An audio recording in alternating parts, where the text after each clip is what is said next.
David might be there. Well, I don't know. They might segregate. So being that he's of the paler variety, you'll be in the special, dark or the melanated pogrom. Oh, for sure. Yeah, they putting all them.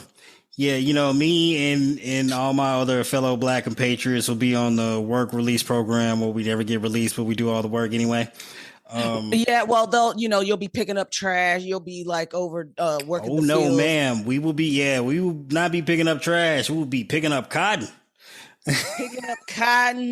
Picking up strawberries. Since there's no more immigrants, you'll be working in the chicken coops, or maybe that's what the women will do. Maybe we'll be in the sweatshop, the sewing factories. Yeah, y'all be in the factories making MAGA gear like that.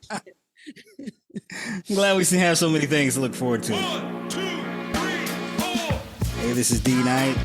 This is Ty. And the Jewish lady is already in a concentration camp, and you're listening to the Part of the Insurrection podcast. Okay. No, I'm kidding. Carol's got the night off, but too soon, D. Too soon. God damn. You're listening to the Part of the Insurrection podcast, where we voted for the nice black lady with the pantsuits. They were even more fire than Hillary Clinton's, but alas, it wasn't enough. Pantsuits. Hey, I actually, this sounds absurdly ridiculous, but I feel like if Hillary Clinton had been able to wear her pantsuits the way Kamala Harris did, she probably would have won by even a larger margin in 2016. Yeah. Because Kamala was out here on fire. But in case you somehow missed it, democracy is over. We reelected the first fascist dictator, the president of the United States, who's going to bring forth the Fourth Reich and end it all and possibly start World War III. Hope you all are excited for the future to come. This is what you asked for, and now you got it. But before we get to the diagnosis of everything that happened here, what the problem is, and what the future holds, we've got a clip from Kamala Harris and what is practically her concession speech earlier today. The outcome of this election is not what we wanted, not what we fought for, not what we voted for, but hear me when I say, the light of America's promise will always burn bright. As long as we never give up and as long as we keep fighting. Ty, have you ever fumbled a bad bitch? Do you know what that feeling is like?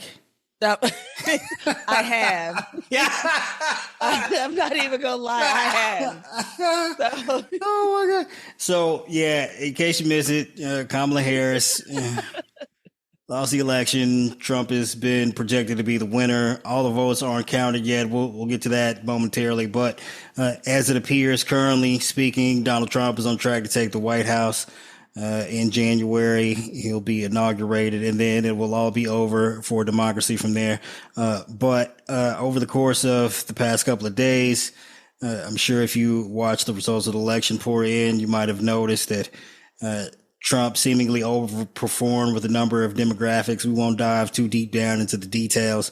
What's done is done. So I don't want to go into, you know what I mean? It's just like, no, I'll talk about that as we wrap up at the end, but it clearly led to him slightly overperforming to some degree with certain demographics and an electoral college victory and what appears to be a popular vote victory in terms of we'll compare to, the last two times he's run for office where he lost the popular vote. It appears as though he's on track to hit somewhere around the number he hit in 2020, while Kamala Harris is on pace to hit a number slightly higher than what Hillary Clinton did in 2016, which was a recipe for disaster, and disaster struck. But we have yet another clip from Kamala Harris on the state of America. To the young people who are watching, it is... I love you.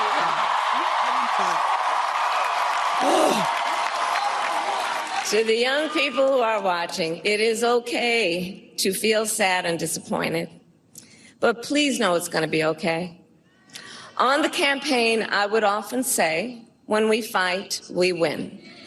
But here's the thing. Sometimes the fight takes a while. That doesn't mean we won't win. That doesn't mean we won't win. The important thing is don't ever give up. Don't ever give up. Don't ever stop trying to make the world a better place. You have power. You have power. And don't you ever listen when anyone tells you something is impossible because it has never been done before.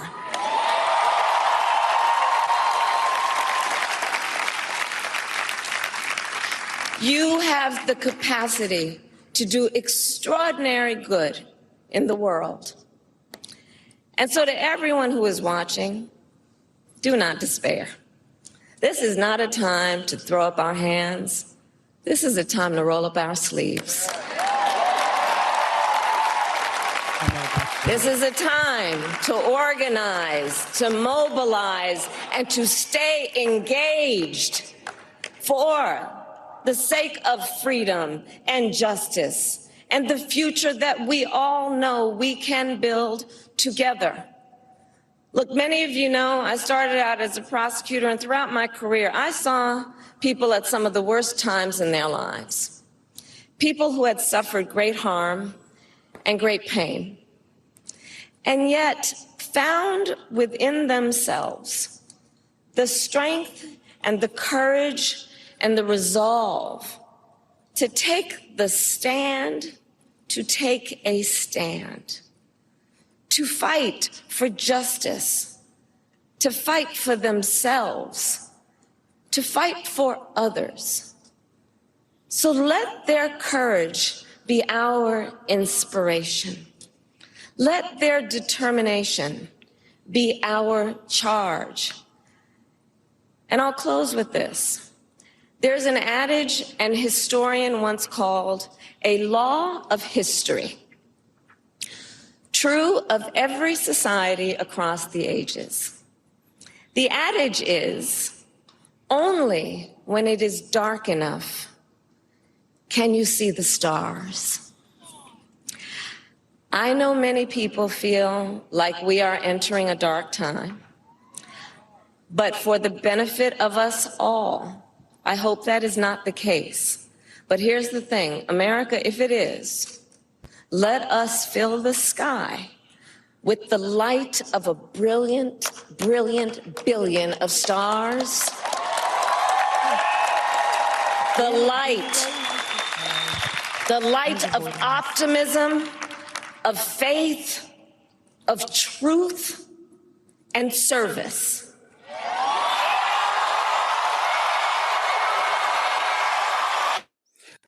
All right, we missed out on one of the best women. We fucked up. Okay. Yeah, she's incredible. Just the sheer, the class, the dignity with which she carries herself is so incredibly. And of course, she could have jumped up and down and this is, and gone down that road, but she cares about America too much for that. She's like, okay, let them whatever, but we're gonna, as she said, roll up our sleeves. This is not the time to throw up our hands, but to roll up our sleeves. That petty motherfucker just dragged this out. Like there's nothing in him. I mean, Jeffrey Epstein said he has no moral compass. Yeah, and I hate that. If the biggest pedophile Trump, on the planet is like there's something Epstein. wrong with you. Yeah. Like the biggest pedophile on the planet was like, hey, man, something wrong with this guy. Yeah. Yeah. and we voted for that. Oh, well, not we. They voted for that over one of the again, they chose that over one of the greatest women of our generation for the second time. But so just one thing I wanted to highlight from what you said there is that only in the darkest of times can you see the stars. Well, we're about to enter the darkest of times in American history, at least since the Civil War. So, be prepared for that. I know that's not what a lot of people want to hear. I apologize to you for telling you the truth, but that's the reality of the situation we're in. We're about to get facing. We'll have another podcast about just exactly how dark it's going to get. I'm going to dive into that in fairly specific detail for you. But, I'm sure you're already down enough as it is. We'll save that for next time. Understatement, D. Yeah, but just for comparison's sake, you could have had that, and here's a candidate that God, I haven't seen this either. that we got instead. This is the level of genius of the candidate who actually won the election. Yes. Extraordinarily unsurprising. Tonight, and hopefully they'll be able to get these expensive computers going. The reason you use computers is to make time so that it's like fast. You don't use them so that you have to come up with an answer 3 days later. And that's a little scary when they say, what are they doing? You use a computer because it calculates quickly.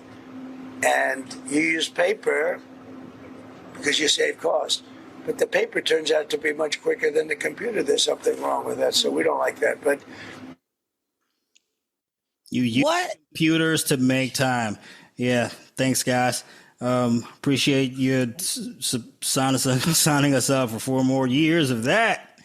That'll be exciting. I mean, the guy basically practice for his future job at McDonald's or as a garbage man, considering he couldn't handle McDonald's, man. Not There's too qualified. many buttons and shit. Like not qualified to do either, and yet he's going to be the president of the United States. And if you're wondering how we got there, well, I have the perfect encapsulation of the median voter in America, and it pretty much explains everything.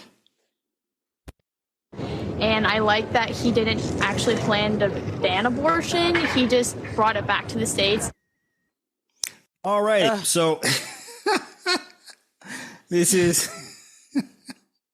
the unfortunate situation that we're in America, where generally speaking, half the population is so dumb that they don't understand that there was no abortion ban whatsoever previously, at least up to the point of viability. And then at that point, it was a decision made solely based on the health of the mother. And now in numerous states, including most of the former Confederates, well, all of the former Confederate states, minus maybe a couple, of access to abortion and healthcare in that regard is nearly impossible to get. So congratulations to all of the idiots out there. You won. You got what you wanted. She's in a whole ass college. Okay. And not like the college of like bumfuck. She's at Arizona State, which bills itself as a type of competitive school. My cousin graduated from there. And she got in, and she doesn't. Well, she got in, but she clearly hasn't gotten her degree yet. Otherwise, she would be at a point where she could understand the faulty logic there. But yeah, so numerous states had abortion on the ballot in terms of state constitutional amendments. A number of, well, I think all of them in large part voted majority in favor of access to abortion rights. Florida had this quirky little kink where Republicans rigged those ballot measures in order to make sure they didn't pass by requiring a 60% minimum threshold. I think they reached something like 55%, 56% in Florida in support of those. So just short, yes, 43% of the population ensured the lack of access to abortion rights in Florida for all Floridians. That's like the total opposite of democracy. It's very similar to the filibuster in the Senate in that regard. But you don't have to worry about the filibuster in the Senate very long or for much longer, because I'm absolutely sure Republicans are going to abolish that the second they take control of the Senate and the White House. Beyond the disappointing fashion of which, American voters have shown themselves to be unreliable in making sound decisions. Here's a little taste of what you're going to get from the future Trump administration staff. in this particular instance, RFK Jr. Oh, Jesus. You say clearing out the corruption in your terms. Would that mean clearing out the top level federal service workers that are currently at the FDA and the CDC? In some categories, I would say. What does that look like? Yeah. In some categories of workers, there are entire departments, like the nutrition departments at FDA, that have to go.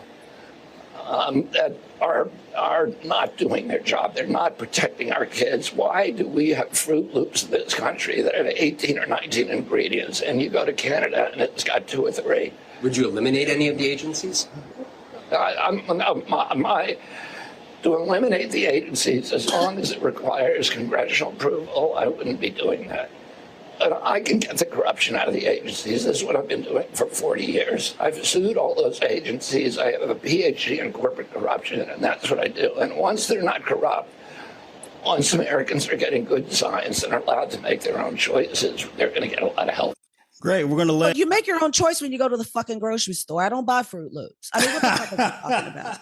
Well, congratulations, America. Now you've got a former heroin addict making choices about your health, who ate a dog. And he's going to fire. A picture of it. And he's planning to fire everyone at the FDA. We're all going to die. And if you think that's absolutely moronic, I mean, obviously, I couldn't possibly disappoint you by showing you it's worse than you could possibly imagine.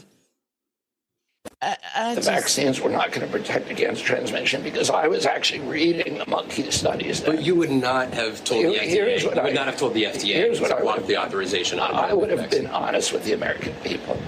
And so you wouldn't have blocked it. I would have been honest with the American people now. So you wouldn't have blocked it. I wouldn't have directly blocked it. I would have made sure that we had the best science, and there was no effort to do that at that time. And if there was another pandemic that were to strike, why should the American public have confidence that you would allow a vaccine to be made available through the market, even it's on let me point this out. That they should not have confidence in the people who are managing our pandemic. We had the worst record of any country in the world. So we had 16% of the COVID deaths in the United States of America. We only had 4.2% of the globe's population. So whatever we were doing in this country was the worst of every country in the world. So in order to do that, you state... that is your former future health czar telling you that the United States had the worst COVID outcomes in the entire world. And he would solve that by ensuring that we didn't get vaccines. We're all going to die, Ty. We're all going to die. My brain, I think I got his worm or what was left of it. We're going to have a health czar whose brain was eaten by a worm like something out of a scene from Dune. It's incredible, man. Look, man, this is what the American people chose, and this is the future we're all going to be subject to. And I hope they fucked around, and now we have to find out. Yes, we're in the find out phase of the American experiment that we formerly called democracy.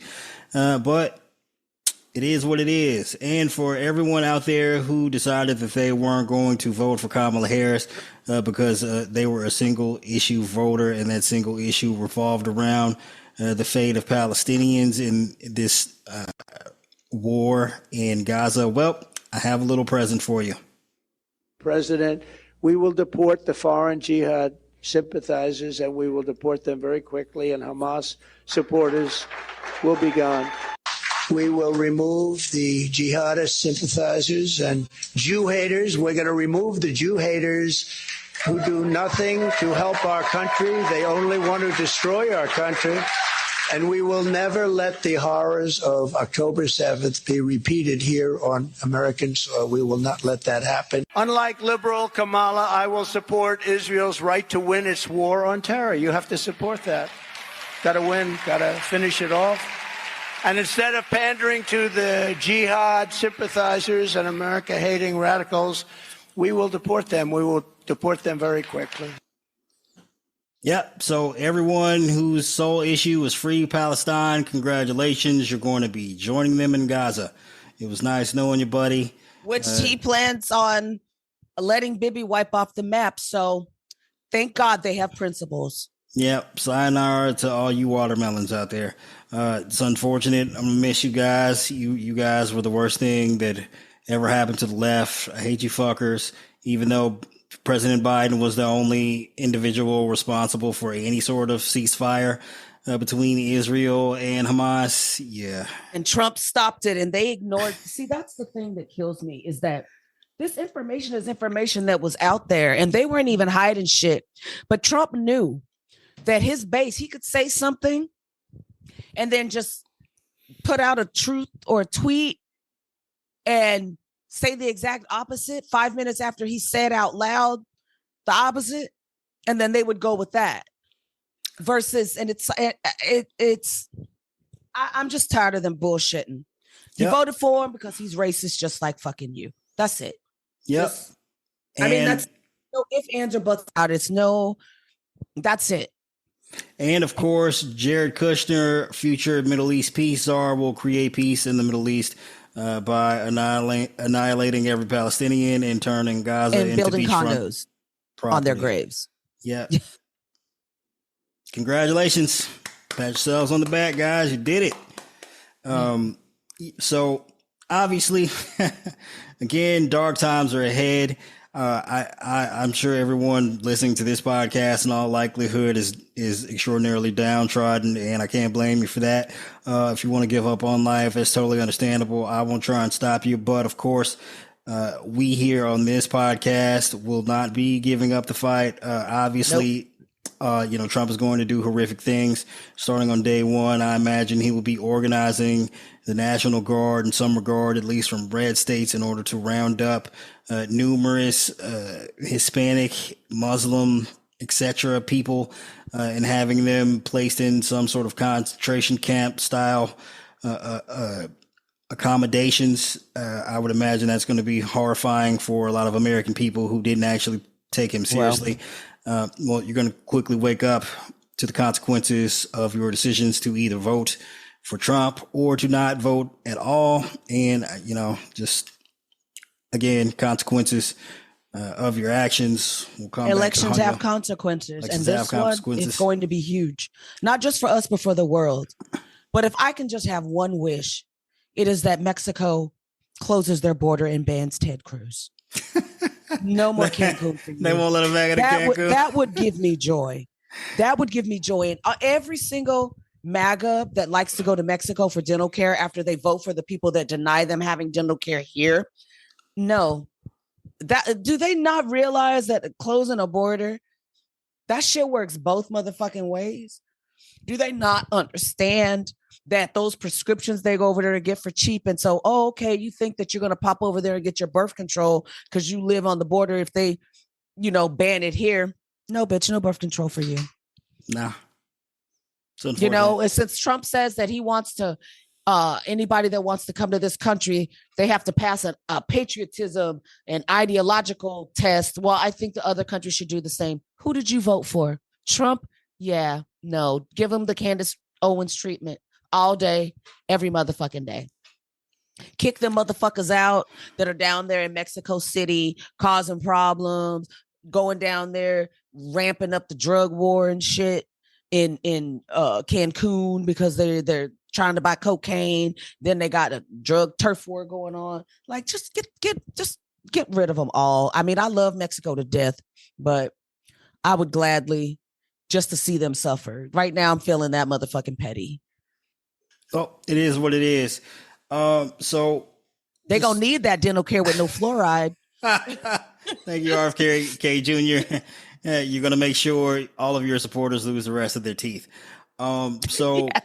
Quick diagnostic here on what went wrong in the 2024 election for the Harris campaign. I know a lot of people out there are going to be digging into numbers and demographics and like county by county changes from 2020 to 2024 and trying to come up with, reasons why the Harris campaign failed or didn't reach a certain demographic of voters, or why they are seemingly out of touch with the American electorate. They are not. Kamala Harris was a fantastic candidate. She ran an awesome campaign. She did not fail us. We failed her. And what really happened here? Just to sum it up in 4 quick points, 3 of them I will handle myself. The 4th I will send over to Rachel Maddow for you. So first of all, white women, of course, let us down again. They voted for what they do.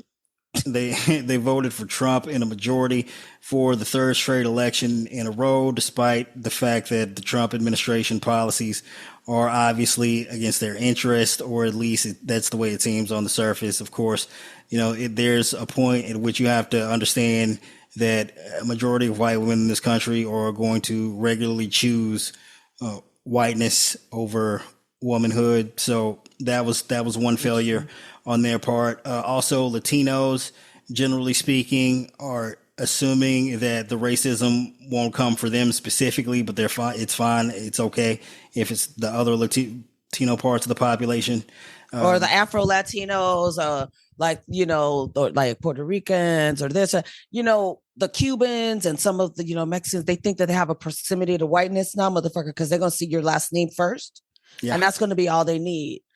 And they don't care about collateral damage. They don't care about, oh, well, you supported us. Yeah, but we just can't take that chance with you. And if you think because you're a naturalized citizen that's going to bail you out, I've got news for you. Trump doesn't care whether you're a citizen or not. And with absolute immunity, there's nothing that can be done to stop him from sending you out of the country. So good luck to you. I'll be rooting for you out there in Mexico, Colombia, wherever you'll end up. Good luck to you. And then third and final, at least on my part, third here. So there's the psychological hurdle that comes with people voting for someone they never voted before. And you took an extraordinarily successful extraordinarily successful president who won 81 million votes in America, more than any other presidential candidate has ever gotten in the history of American elections. And you stabbed him in the back and you kicked him off the ballot. And there was absolutely no one that you could have replaced him with, especially 3 months before a presidential election, that could have won this election, when people also have just there is a lack of friction when it comes to voting for someone you just previously voted for. And Trump voters have voted for him in 2 previous elections and he was on the ballot, and they're just used to voting for Trump. And there's just, it would be too much friction to not press the Trump button. On the other hand, for Democrats, we just voted for President Biden. A lot of people were expecting him to be on the ballot for 3.5 years. All of a sudden he wasn't. They couldn't come out and press the Harris button. That's unfortunate. I mean, obviously there's also the other issue of the fact that, specifically because Kamala Harris is a woman and a black woman, and that a lot of people in America just aren't going to cast a vote for a woman, no matter how spectacular she is. You can look at 2016, even though Hillary Clinton won the popular vote, she slightly underperformed expectations. That's why she didn't win the Electoral College. Put a white guy on the ticket, all of a sudden just got massive votes. Go back to a woman, similar performance as 2016. There's a pattern there. You don't have to look too deep into this. These are the things that happen. And then, of course, there's also the fact that in 2020, there were 81 million votes cast for President Biden. In 2024, it looks as though Kamala Harris is going to get 10 or 11 million votes less than Donald Trump. We were supposedly on pace for record turnout. I don't know where, 13, 14, 15 million votes disappeared to. You can speculate about that if you'd like. I'm not a conspiracy theorist per se. I'm absolutely sure there was some foul play involved just in terms of voter suppression, but that's nothing new. Republicans have been doing that for the past 3 elections. So, who knows why there's such a discrepancy with that number. But we'll have Rachel Maddow give you something to think about in terms of, why this election might possibly have gone awry. And I like that he didn't actually plan to ban abortion. He just brought. Oops, that was the wrong video. Let me try that one more time.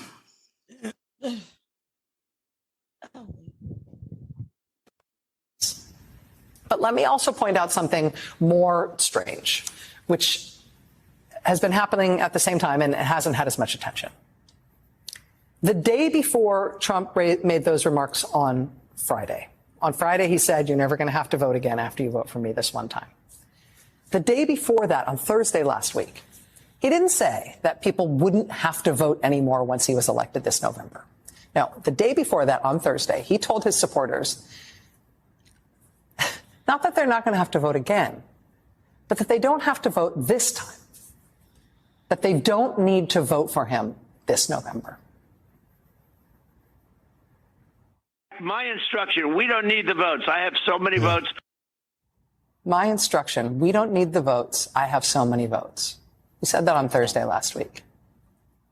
And it turns out this is something, when you look, he says this all the time now. Watch. My instruction, we don't need the votes. I have so many votes. We don't need votes. I tell my people, I don't need any votes. We got all the votes we need. I don't need votes. We don't need votes. We got more votes than anybody's ever had. You don't have to vote. Don't worry about voting. The voting, we got plenty of votes. Don't worry about voting. Of all the weirdness around this campaign, this is a truly strange thing to tell people, right? Don't vote. I don't need your vote. I don't want your vote. I mean, all the surface level weirdness is, worth noting. Having a new position on literally anything you can think of as soon as any random rich guy tells you to. That's a weird thing. Picking the eccentric billionaire's intern for your running mate, even though you apparently had no idea who he was or what a disaster he is on television. All of this is weird. But telling voters, do not bother to vote for me. It doesn't matter if you do. I don't need your votes. That is a thing that should prick up your ears.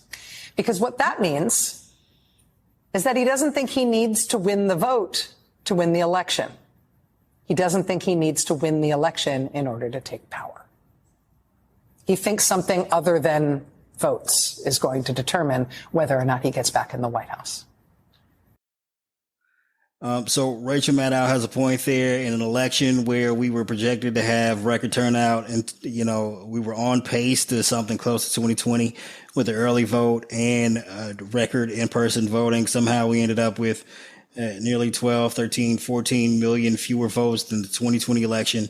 I don't know how that's possible. You can ask all the questions you want. I suggest you hop online if you voted in a swing state and track your vote and see if it's been accepted or counted at this point. If you voted by mail early, that would be my suggestion. But we've got a couple of weeks here before elections are certified in these states to figure out what it is exactly that was going on there. But yes, it's extraordinarily strange that Donald Trump for weeks and weeks decided to tell his voters not to vote, that he already had the votes. He doesn't need any more votes. Not that they wouldn't ever have to vote again, but specifically this election. Yeah. That's true. Yeah. So, Ty, I'll let you give us your closing thoughts. Yeah.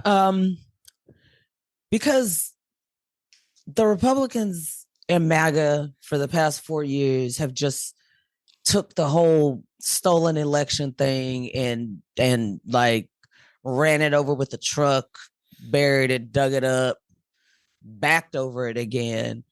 Like it's not something we can really say in that way.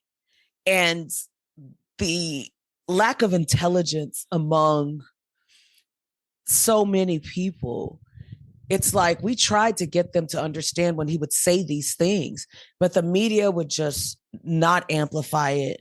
They wouldn't say it in the real time to where anything that we would try to say now, they were like, oh, where are you getting this from? Well, we've been saying this for like a year, but because legacy media let us down, they were complicit. They wanted to sane wash Trump because they wanted to turn this into a race between two quote unquote normal candidates when it wasn't, so that they could drive ratings and, oh, it's a nail biter, this, that, or the other. And they would gloss over or just ignore altogether these things that he was saying that was putting us on alert that if people had that knowledge and they could sit back and say, wait a minute, this motherfucker was saying this for this long and this, that, and the other about the votes. And, you only have to vote this one time. And then to say, oh, we got which he started saying a while back, so I don't know. I don't really know how we're going to combat this, but my main concern is that she inspired so many new voters. She inspired so many people. And I feel like they are going to fall into the apathy category, and they're not going to want to. It's like your first love who breaks your heart and you don't want to love again. I feel like this election is going to be that for them. So even when somebody comes around that inspires that again in them, they're going to hesitate and they're not going to want to take a bite of that apple again, which is what they wanted.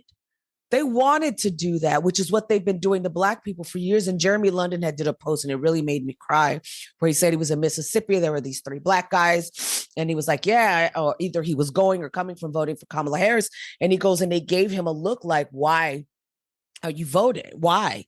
But not because like, why are you voting for her? But why are you voting at all? And that he could see in them that they had just given up. Like, what's the point? And that's what they have. And Mississippi has the largest Black voting population in the country. But that's what they have done to us and they were fine with that. Yeah, if every Black person in Mississippi voted and then the white population voted like the rest of the country, Mississippi would be a blue state. It would be a blue state, and Louisiana too. Yeah. Because Louisiana, I was watching this TikTok, and the guy that was talking, he was saying that, because at first it came out gangbusters, and then all of a sudden it just stagnated. And then all these Republican voters, and he goes, there's still like 500,000 Black folks that are eligible and they have not, that are registered and they haven't voted yet, And so that breakdown of that mental fuckery is what they've done. And so now how are we going to give them, these young people, because the older people, they've been fighting forever, but they're already facing so much that's just been fucking them left and right in every aspect, from education to jobs, finances, the ability to own a home, move forward. Their health is in danger, reproductive rights being taken away. But Kamala gave them hope that she could give that back to them, and to see what we were up against. Like, are they going to fall into that category of those 3 Black guys in Mississippi, where they just are like, what's the point? And that, I know that, well, what's the point is that was exactly the point of the Republicans. They wanted to take that so you don't ever find that fire again. Yep. They spent, Mississippi specifically, spent so much time making it nearly impossible for Black people to vote that even though they have the largest Black population, is one of the reddest states in terms of elected officials in the country. And now they've killed off people's will to show up to the polls. And, you give your rights away. Yeah. It's nearly impossible to get them back. So what we've got coming for us in 2025 is going to be one of the most horrific experiences most Americans alive have ever seen, as we get further and further away from the civil rights era, the 50s and 60s. Fewer people have seen the atrocities that this country has inflicted upon minorities and underrepresented groups like the LGBT community. The Jewish population, they stay extraordinarily close to their heritage and their predecessors' experiences in Europe from, the last 90 years. They're slightly more in tune with that than, unfortunately, some of us Black people are here in America, but especially far more in tune with what history could provide for us should we choose to ignore all of the warning signs than absolutely every white American here in the United States. But I got to tell you, so just for a refresher, Hitler attempted a coup, the beer hall fire. It went poorly for him. He ended up getting convicted, received a 5-year prison sentence. I think they let him out after 9 months because they didn't take it seriously enough. And by the time, 1933 came around, he had amassed enough support and power and a game plan based on his experiences from his first failed coup on how to take over the government by winning with a minority of the vote. And the Nazi Party never looked back. Well, not until, World War and a massive extermination of the Jewish population in Europe. But people keep telling us that that'll never happen in the United States. Well, at that point in time, no one had ever considered the possibility of it happening in Germany. Germany was one of the youngest democracies in Europe. And you see how horribly awry it went there, blaming immigrants and underrepresented people for all of the country's problems, and blaming them for the economic turmoil in the country, even though largely the economic turmoil in 1920s and 30s Germany was being experienced by most of the world, not unlike this issue of inflation that the world is dealing with now. And it was also largely in part due to just the Allied powers from World War I not setting up Germany in a position to be economically sustainable. And that is just a recipe ripe for disaster. Even though Biden did his best in America, he's got a booming economy, job market numbers we've not seen in our lifetimes. People just at this point ignore facts and go with feelings. And Trump took advantage of that. And now he's on a position to bring us into the Fourth Reich. So I know people don't take him seriously about his plan to deport people, start the massive deportations on day one. He's absolutely going to do that. He's going to hollow out the Justice Department. Jack Smith at this point is looking at how to wrap up the criminal prosecutions against Donald Trump before he takes office in January. So he's not going to be held accountable for his attempt to overthrow the government, the stealing of classified information, even though Jack Smith revealed to us that he knew what Trump's motivation was in that regard. It matters not because Trump won the election. The Supreme Court is likely not going to let him be sentenced to prison, regardless of what happens in New York here later in November. So he basically got away with shooting people in the middle of Fifth Avenue, and he got more votes than he did the last time.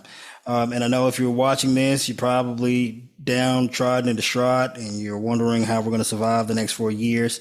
If we'll have the opportunity to win in 2028, I would say likely not. And that's if we're lucky enough to have an election in 2028. So what is there to do?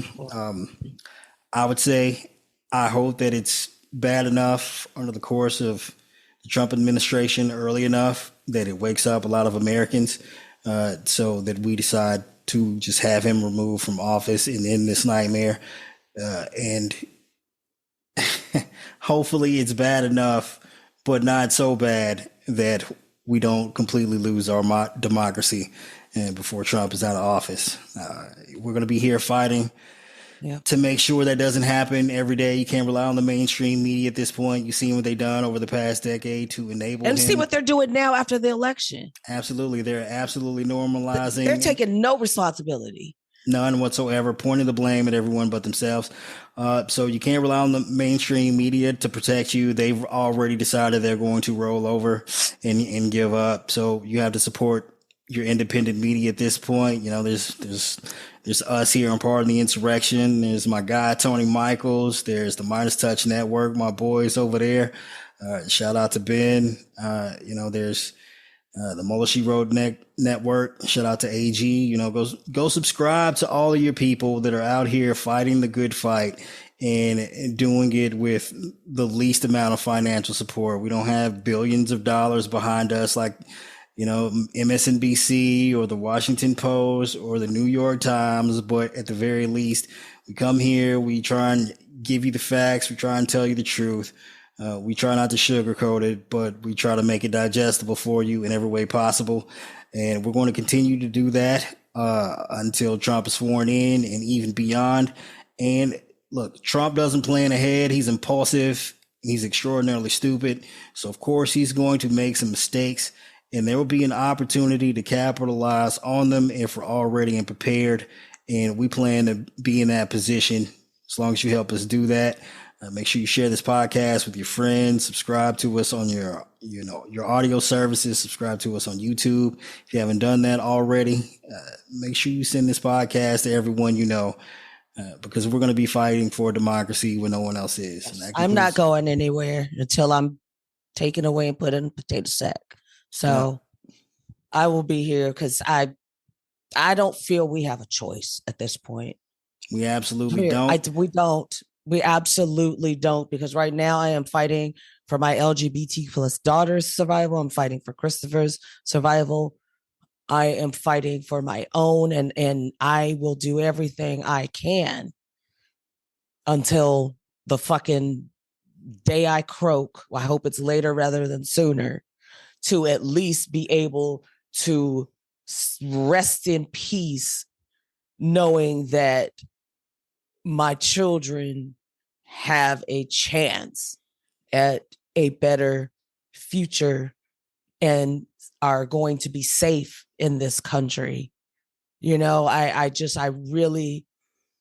not going to say, I don't know if saying that like I'm more fired up than ever is the right way, but it really has, like, I don't know. It's called resolve, Ty. You have resolve. I need closure, man. I need closure. I don't